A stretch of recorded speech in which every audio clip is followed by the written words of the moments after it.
네, 오늘은 창세기 19장 12절 말씀 12절부터 26절까지 말씀 보겠습니다.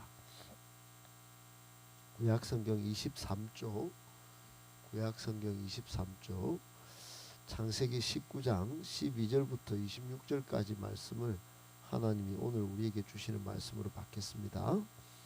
창세기 19장 12절부터 26절까지입니다. 12절부터 한 절씩 나누어서 읽겠습니다. 그 사람들이 롯에게 이르되 이 외에 내게 속한 자가 또 있느냐? 내 사위나 자녀나 성중에 내게 속한 자들을 다 성 밖으로 이끌어내라. 그들에 대한 부르짖음이 여호와 앞에 크므로 여호와께서 이곳을 멸하시려고 우리를 보내셨나니 우리가 멸하리라. 롯이 나가서 그 딸들과 결혼할 사위들에게 말하여 이르기를 여호와께서 이 성을 멸하실 터이니 너희는 일어나 이곳에서 떠나라 하되 그의 사위들은 농담으로 여겼더라. 동틀 때 천사가 롯을 재촉하여 이르되 일어나 여기 있는 내 아내와 두 딸을 이끌어내라. 이 성의 죄악 중에 함께 멸망할까 하노라. 그러나 롯이 지체하며 그 사람들이 롯의 손, 그 아내의 손과 두 딸의 손을 잡아 인도하여 성 밖에 두니 여호와께서 그에게 자비를 더하심이었더라.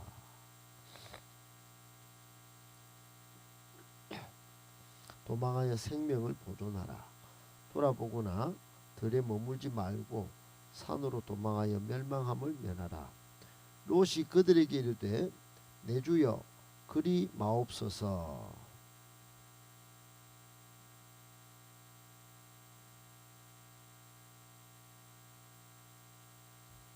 내가 도망하여 산에까지 갈 수 없나이다. 두렵건대 재앙을 만나 죽을까 하나이다. 보소서, 저 성읍은 도망하기에 가깝고 작기도 하오니 나를 그곳으로 도망하게 하소서. 이는 작은 성읍이 아니니까 내 생명이 보존되리이다. 내가 이 일에도 내 소원을 들었은즉 내가 말하는 그 성읍을 멸하지 아니하리니 거리로 속히 도망하라. 내가 거기 이르기까지는 내가 아무 일도 행할 수 없노라 하였더라. 그러므로 그 성읍 이름을 소알이라 불렀더라.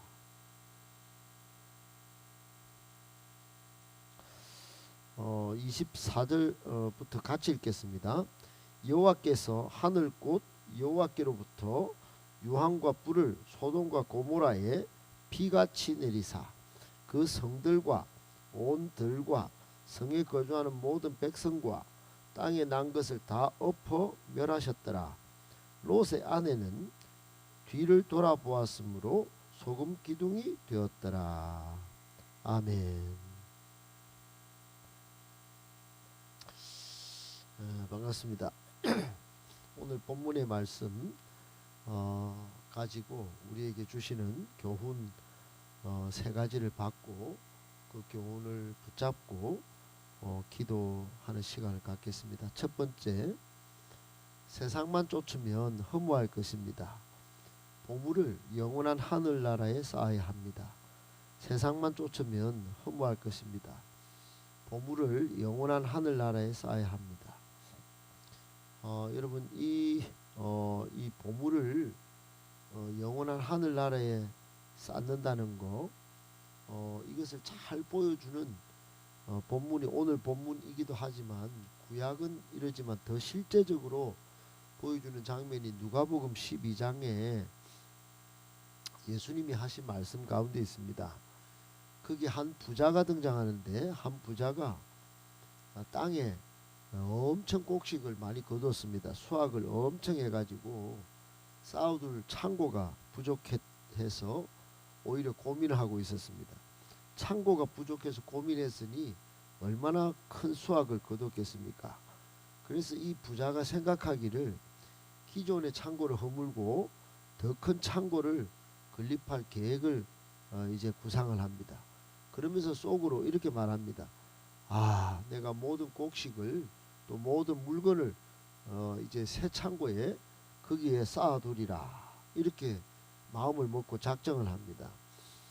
이렇게 여러 해 쓸 물건 많이 쌓아두면서 이제 또 한번 이 사람이 스스로 자기 영혼에게 이렇게 말합니다.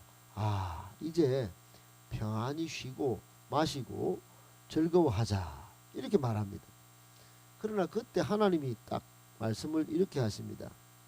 하나님이 딱 등장하셔서 이렇게 말씀합니다. 어리석은 자여, 오늘 밤에 내 영혼을 도로 찾으리니 그러면 내 준비한 것이 누구의 것이 되겠느냐. 자기를 위하여 재물을 쌓아두고 하나님께 대하여 부여하지 못한 자가 이와 같으리라. 그리고 영혼을 거둬가시 버립니다. 여러분, 이 누가복음 12장에 여기에 이 비유의 교훈은 보물을 멸망할 이 세상에 잔뜩 쌓아두는 것의 어리석음, 그걸 말하는 겁니다. 이 땅에 막 잔뜩 창고까지 지어가지고 쌓기보다도 하나님에 대해서는 아무것도 안 쌓고 하나님께 대해서는 아주 뭐 하나도 안 쌓아서 가난하고 이 땅에는 부유하고, 이것을 지적하는 것이기도 하지만 초점은 영원한 하늘나라에 보물을 쌓아두는 것이 훨씬 더 중요하다 하는 것에 있습니다. 아울러 만약에 그렇지 않으면 이 세상에 아무리 많이 쌓고 누릴 것 많아도 허무한 일이 생길 수 있다. 무엇보다도 모든 생명과 축복이 하나님께로부터 나온다. 그러니 하나님의 나라와 하나님을 먼저 생각하는 신앙이 중요하다. 그런 거죠. 지금 오늘 롯이 거한 소돔 성의 상황과 소돔에 있는 사위들 또 롯의 처의 이 모습 모든 면면이 꼭 이와 같습니다. 오늘 본문은 롯이 아브라함의 중보기도에 응답하신 하나님의 자비와 은총으로 겨우 간신히 소돔의 멸망 순간에 구출되는 장면입니다. 전체적으로는 그렇습니다. 겨우 간신히 도망을 쉽니다. 전부 하나님의 자비와 은총이죠. 또 아브라함의 중보기도에 힘도 작동을 했습니다. 이런 상황 속에 우리 롯을 보면은 하나님을 믿는 신앙이 있어도 너무 세상을 쫓고 또 거기에 사위나 또 롯의 아내나 너무 세상만 쫓다가 그냥 그만 소돔성에 또 소돔 밖에서도 소금 기둥이 되어 가지고 그냥 세상 속에 파묻혀 그렇게 지내다가 허무한 결과를 경험하는 겁니다. 롯도 마찬가지죠. 롯도 아브라함을 떠나서 화려한 소돔성에 머물다가 다 쌓아놓은 것 한순간에 잃어버리는 겁니다. 교훈이 뭘까요? 여러분, 비록 구원은 롯이 받았지만은 빈손 인생 될 수 있다는 걸 교훈 받습니다. 우리 구원도 마찬가지입니다. 이 세상에서 화려한 거 다 쫓고 많이 쌓아서 구원받을지 몰라도 그렇게 애쓰고 수고하고 하나님 잊어버리고 예수님 한번 믿고 천국 가야지 이런 신앙 가지고는 그걸 부끄러운 구원이다 이렇게 말하는 겁니다. 세상의 풍요와 만족만 쫓기보다도 결국 중요한 건 하나님이 기뻐하시는 일을 하는 것이 그게 더 큰 축복입니다. 마태복음 6장 33절에 그렇게 말씀하죠. 너희는 먼저 그의 나라와 그의 의를 구하라. 그리하면 이 모든 것을 너희에게 더하시리라. 그렇습니다. 여러분, 은혜의 원천, 축복의 원천은 하나님입니다. 그러니까 야고보서 1장 5절에 후히 주시고 또 꾸짖지 아니하시는 하나님께 구하라 이런 말씀이 있는 거죠. 여러분 꼭 기억하시고 보물을 영원한 하늘나라에 잘 쌓고 또 하나님께 구하여 정말 하나님을 항상 생각할 때 하나님께서 후히 주시고 또 꾸짖지 아니하시는 그런 축복을 누리고 오히려 세상만 쫓다가 허무하지 않게 되기를 예수님의 이름으로 축복합니다. 아멘. 두 번째, 하나님의 말씀을 경히 여기면 때늦은 후에 눈물을 흘리게 될 것입니다. 하나님의 말씀을 경히 여기면 때늦은 후에 눈물을 흘리게 될 것입니다. 오늘 14절에 딸들과 정혼한 사위들 반응이 나오죠. 이 사람들은 빨리 나가자. 지금 천사들이 와서 이 성을 하나님이 멸망시키려고 지금 결정되었다. 떠나자. 그러니까 사위들은 농담으로 여겼다 그랬습니다. 장인의 권위도 다 떨어지고 굉장히 태도가 불량하죠. 하나님의 심판 경고에도 전혀 무감각한 신앙적으로 영적으로 미숙함을 드러내는 사위들의 반응입니다. 태도도 불량, 신앙도 미숙, 답이 없습니다. 여러분, 이 정도 되면 답이 없어요.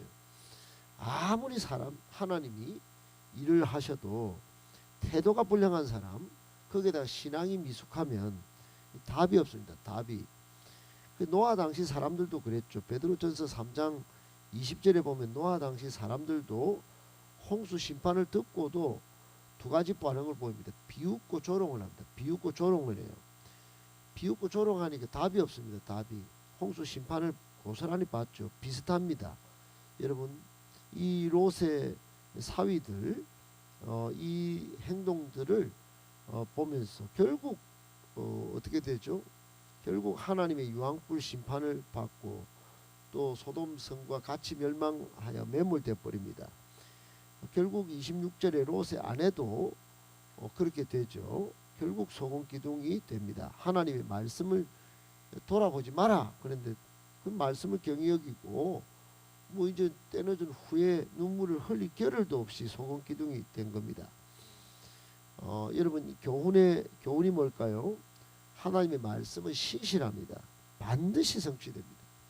거기에 잘 대비하는 것이 우리에게 필수입니다. 만약 그렇지 않으면 때늦은 후에 눈물을 흘릴 수 있다는 점 꼭 기억하고 하나님의 말씀을 항상 중히 여기고 그 말씀에 순종하는 삶 살아서 축복받기를 예수님의 이름으로 축복합니다. 아멘. 마지막 세 번째, 우리의 구원은 전적으로 은혜 구원이니 감사해야 합니다. 우리의 구원은 전적으로 하나님의 은혜 구원이니 감사해야 합니다.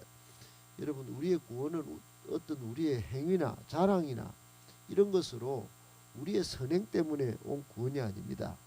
오직 예수님의 십자가 죽음 그 대속으로 말미암아 받은 은혜의 구원입니다. 이건 다른 종교와 완전히 달라요. 여러분, 오늘 15절 16절에 보면은 천사들이 롯을 막 제초합니다. 롯은 미련이 남았겠죠. 또 한 명을 더 구원하고 싶고 본인도 뭐 이래저래 그동안 쌓아놨던 거 그냥 놔두고 가려고 그러니 지금 자꾸 마음이 쓰입니다.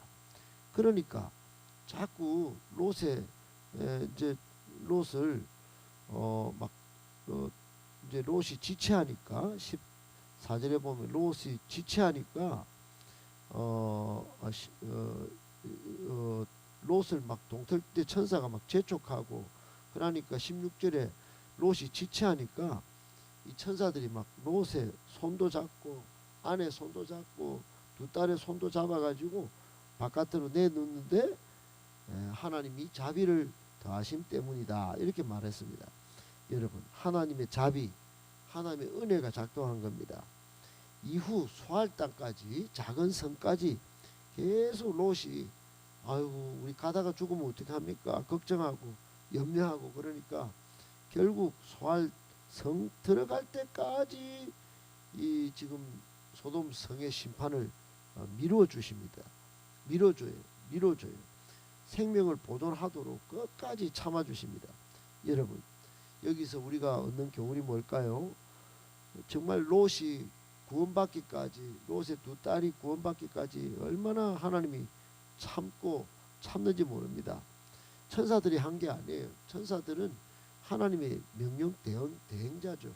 롯을 향한 하나님의 자비하심을 알기 때문에 끝까지 그렇게 재촉하고 롯을 구원하기까지는 심판을 미뤘던 겁니다. 여러분, 인간 스스로는 또 우리의 어떤 인간의 협력으로는 구원을 받을 수 없습니다. 인간은 전적으로 무능하기 때문입니다. 이 모든 구원을 하나님의 주도적 은혜가 작동한 것입니다. 꼭 기억하고 항상 내 구원받은 이것은 하나님의 은혜로 된 것이니 감사해야지, 감사해야지, 감사해야지. 그렇게 감사하면서 살아가시는 감사신앙 다 되시기를 예수님의 이름으로 축복합니다.